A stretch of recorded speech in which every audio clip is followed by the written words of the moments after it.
मित्रों, हम इस वीडियो के जरिए बताने वाला है कि अमेरिका ने चीन को क्यों चेतावनी दी। दक्षिण चीन सागर में अस्थिर करने वाली हरकतों पर लगाम लगाए चीन, अमेरिकी विदेश मंत्री की ड्रैगन को चेतावनी। बैठक में ब्लिंकन ने चीन की ओर से रूस को रक्षा औद्योगिक आधार के लिए दिए जा रहे समर्थन पर चर्चा की। उन्होंने कहा कि अगर चीन समर्थन समाप्त नहीं करता है तो अमेरिकी को कड़े कदम उठाने पड़ेंगे। वहीं चीनी विदेश मंत्री वांग ने कहा कि अमेरिकी की धारणा चीन के बारे में गलत है। उन्होंने तर्कसंगत और व्यवहारिक चीन नीतियों को गौर करने के लिए कहा। अमेरिका और चीन के बीच बढ़ रहा तनाव। अमेरिका और चीन के बीच लगातार तनाव बढ़ रहा है। हालांकि बाइडेन प्रशासन इस तनाव को कम करने पर जोर दे रही है।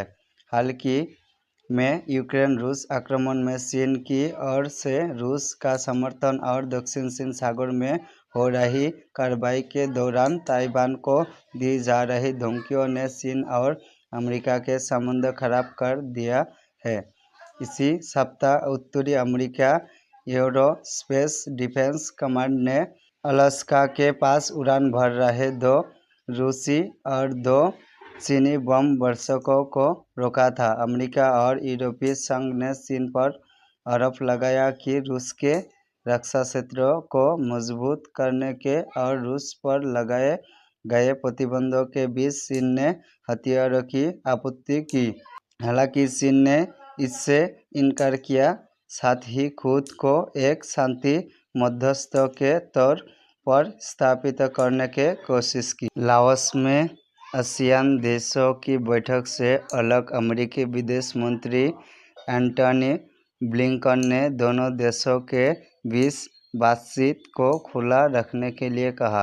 अमेरिकी में चल रहे राष्ट्रपति चुनाव के बीच ब्लिंकन का दौरा नए व्हाइट प्रशासन के साथ दुनिया कैसे पेश आएगी, इस मामले में अहम माना जा रहा है। अमेरिकी विदेश विभाग का प्रवक्ता मैथ्यू मिलर ने कहा कि दोनों नेताओं के बीच द्विपक्षीय, क्षेत्रीय और वैश्विक मुद्दों पर चर्चा हुई।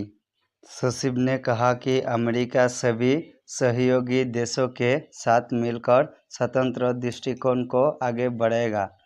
बैठक में ब्लिंकन ने चीन की ओर से रूस को रक्षा औद्योगिक आधार के लिए दिए जा रहे समर्थन पर चर्चा की। उन्होंने कहा कि अगर चीन समर्थन समाप्त नहीं करता है तो अमेरिकी को कड़े कदम उठाने होंगे। वहीं चीनी विदेश मंत्री वांग ने कहा कि अमेरिका की धारणा चीन के बारे में गलत है। उन्होंने तर्कसंगत और व्यवहारिक चीन नीति पर गौर करने के लिए कहा।